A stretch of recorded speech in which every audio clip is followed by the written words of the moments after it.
मैं एक बात पूछना चाहता हूँ, ये नियोग क्या होता है? मैंने सुना है कि पुराने जमाने में औरतें अपने देवर या किसी दूसरे मर्द से बच्चा पैदा करती थीं और उसे धर्म का हिस्सा कहा जाता था। क्या ये सच है? हाँ, ये सच है।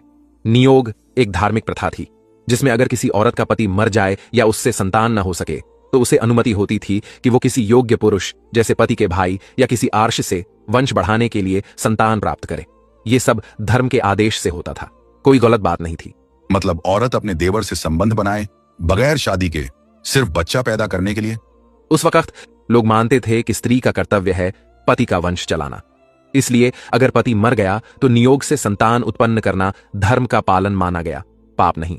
अरे जरा सोचो, अगर देवर अपनी भाभी से नियोग करे तो सही, लेकिन अगर वही देवर शादी कर ले तो वो पाप।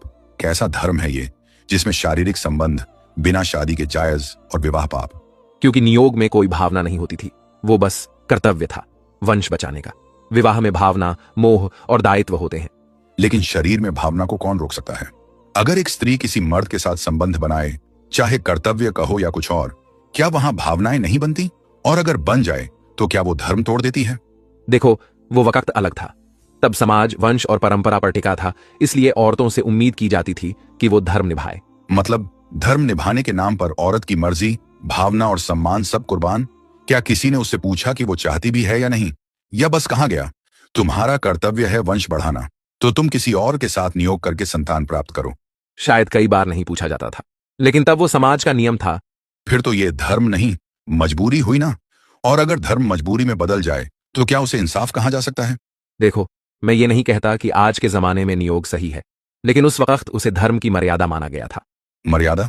जिस मर्यादा में एक औरत को पति का वंश चलाने के लिए किसी दूसरे मर्द से बच्चा पैदा करना पड़े, वो मर्यादा नहीं, बेहयाई है। और इसमें क्या लॉजिक है कि सीमन किसी और का है और बच्चा उसके पति का माना जाए? क्योंकि अगर बच्चा किसी और से है तो वंश उसी का कहलाएगा।